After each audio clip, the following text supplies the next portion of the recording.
Assalamualaikum warahmatullahi wabarakatuh. Perkenalkan, nama saya Anggita Akila Nasution dengan NIM 12420601113.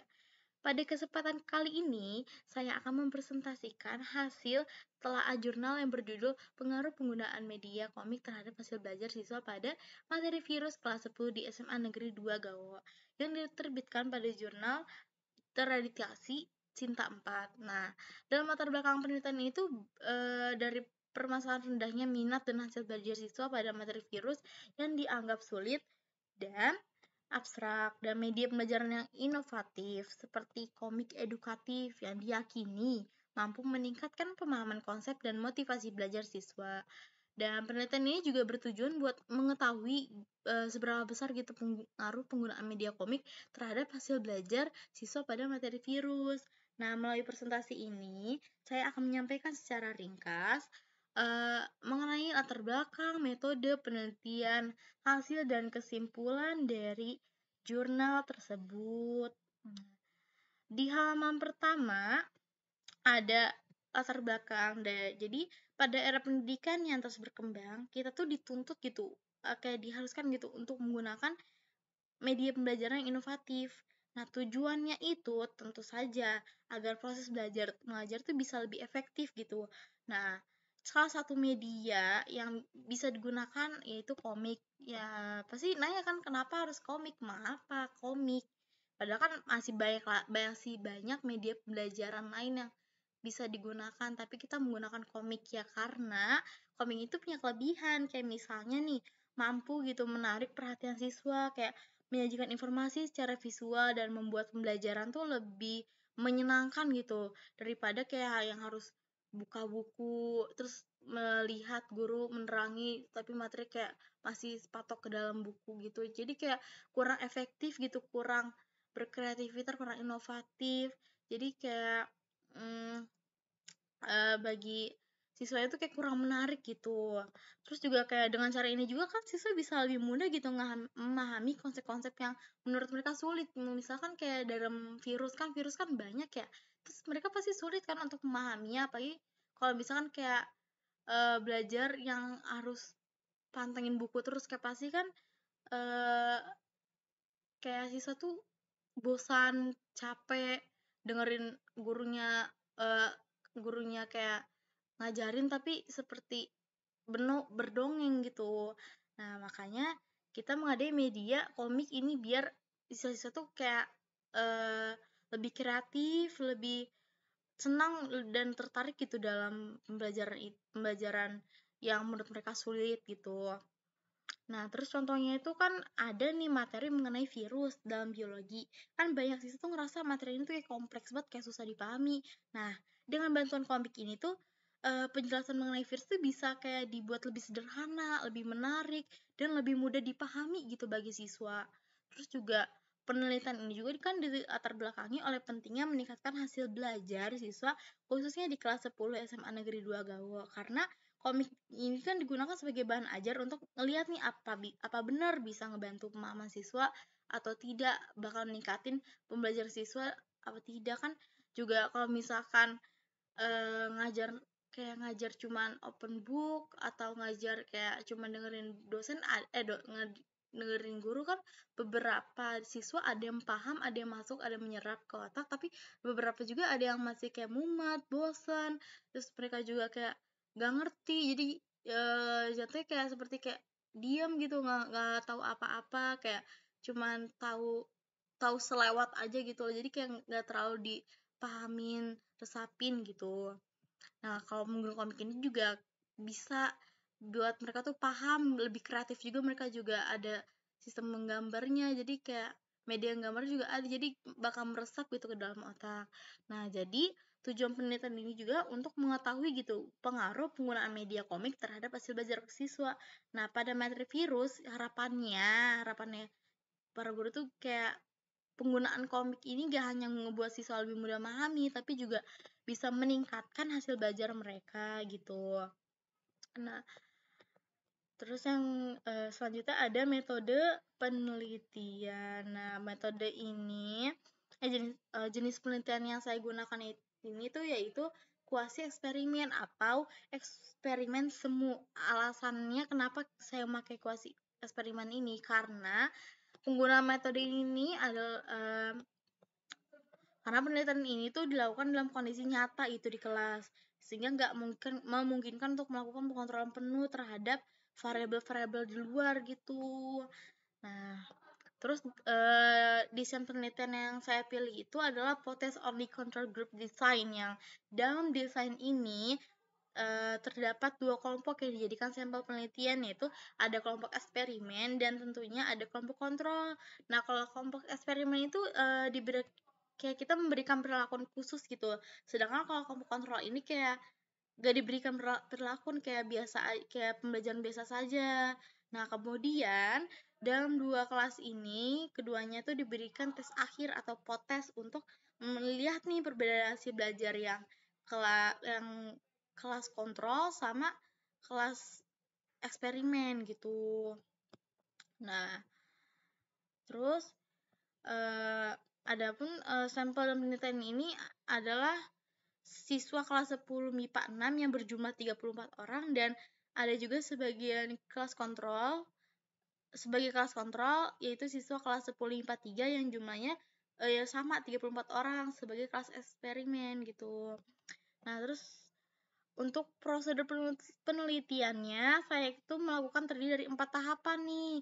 Yang pertama tuh ada observasi, yaitu melakukan pengamatan awal untuk mengetahui kondisi kelas dan kebutuhan penelitian. Jadi kita harus tahu nih kelasnya gimana, bagaimana cara murid menyerap pembelajarannya, terus juga biar kita paham gitu gimana cara kita mengawali pengamatan, habis itu bisa telitiin dalam proses seperti apa keadaannya gitu. Terus juga yang kedua ada perencanaan atau persiapan yang meliputi penyusunan instrumen, penelitian, perangkat pembelajaran, serta pembagian kelompok penelitian gitu. Terus yang keempat itu ada pelaksanaan, yaitu penerapan perlakuan pada kelas eksperimen sesuai rancangan penelitian, sedangkan kalau kelas kontrol tetap dalam pembelajaran yang konvensional. Nah, yang terakhir ada evaluasi, yaitu memberikan potes kepada kedua kelas untuk mengetahui itu perbedaan hasil belajar antara kelompok eksperimen sama kelompok kontrol gitu. Nah, kan kalau misalkan kita menggunakan desain ini, ya kita mengharapkan penelitian itu dapat menunjukkan efektivitas perlakuan yang diberikan terhadap hasil belajar siswa. Nah, selanjutnya itu ada hasil dan pembahasan penelitian.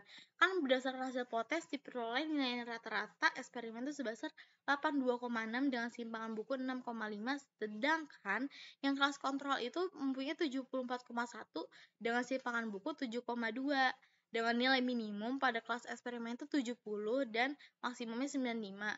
Yang sedangkan kalau misalkan kelas kontrol minimum 60 dan maksimum 88, berarti lebih unggul kelas eksperimen, berarti media ini berjalan dengan lancar gitu.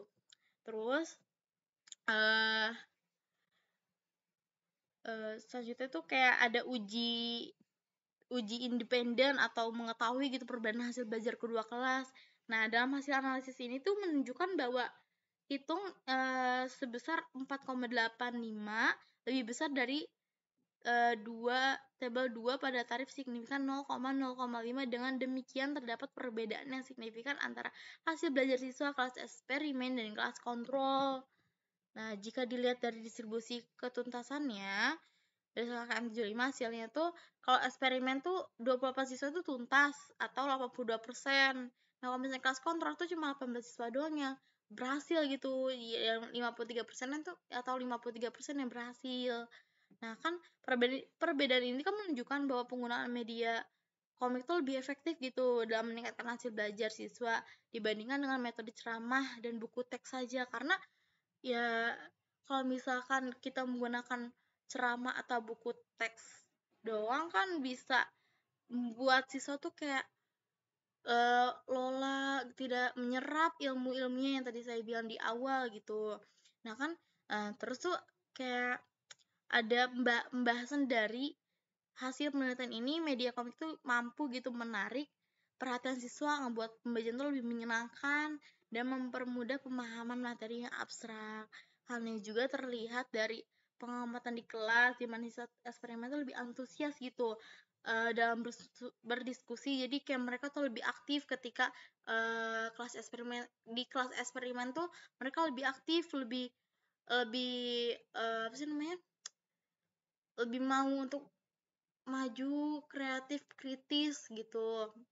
Nah kan kalau yang kelompok yang kelas yang kontrol, yang biasa saja, ini tuh ya masih ke kelas biasa, kayak gak ada ya aktif, yang aktif ada tapi orangnya itu saja. Tapi kalau misalkan ini tuh kita membawa semua siswa agar aktif semuanya, agar mau bertanya, agar mereka bisa asik kreatif gitu. Nah terus mereka juga dalam siswa eksperimen itu mereka kayak mampu bekerja sama dengan baik. Jadi terjalinnya komunikasi antara siswa dan siswi. Jadi mereka tuh kayak mereka kayak paling berkomunikasi, tidak ada kecanggungan gitu. Nah, terus kalau sementara kelas kontrol kan yang tadi bilang dia kan menggunakan metode ceramah, pasti kan cenderung tuh lebih pasif, lebih cepat bosan, dan hasil belajarnya pun relatif lebih rendah kan. Iya, meskipun kayak ada yang siswa yang masih menyerap pemahaman dari guru, tapi nggak kebanyakan, tapi ada beberapa juga yang masih tidak paham, tidak meresapi apa yang sedang guru jelaskan gitu.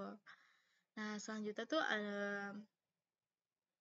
contoh media komik itu seperti ini. Ada contoh komik media yang digital dan non digital. Jadi kalau misalkan yang digital itu tuh mereka menulis, mereka menggambar, seperti menggambar virus, menggambar orang yang sedang mengobrol, dan ternyata orang ini batuk menyebarkan virus. Jadi kayak gimana cara virus itu apa sih namanya, kayak ber pokoknya menyebar gitu. Terus kalau misalkan yang digital kan dia menggunakan aplikasi, apalagi sekarang sudah modern. Jadi ya pasti mengerti lah anak-anak zaman sekarang, Gen Z atau Gen Alpha pasti mengerti bagaimana menggunakan digital. Mereka juga belajar untuk membuat gambar di dalam Canva, di dalam aplikasi-aplikasi lainnya gitu. Jadi ada komik yang digital dan non digital. Oke. Sampailah yang terakhir, ini pembahasan yang terakhir, yaitu kesimpulan. Jadi kesimpulan ini, pengamatan media komik secara signifikan meningkatkan hasil belajar siswa pada materi virus di SMA 2 Gawo. Pembelajaran menggunakan komik membuat siswa lebih termotivasi, aktif, antusias, karena media ini dianggap baru karena menarik dan tidak membosankan dibandingkan dengan metode konvensional yang hanya mengandalkan buku teks dan ceramah. Media komik menyajikan yang materi dan ilustrasi yang mudah dipahami oleh cerita yang runtut dan relevan dengan kehidupan sehari-hari, sehingga menciptakan suasana belajar yang menyenangkan gitu. Dan media komik ini juga terbukti efektif gitu sebagai alternatif atau pendamping buku teks untuk meningkatkan hasil belajar siswa, karena menciptakan pengalaman belajar yang positif dan meningkatkan ketertibatan siswa secara menyeluruh gitu. Oke, sekian dari saya, Anggita Kinasution, yang sudah memaparkan presentasi. Semoga teman-teman bisa menyerap ilmunya, mendapatkan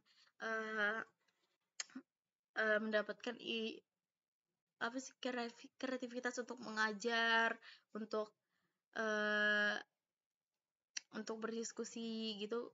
Mungkin bisa bermanfaat gitu untuk penonton dan teman-teman semuanya. Terima kasih. Wassalamualaikum warahmatullahi wabarakatuh.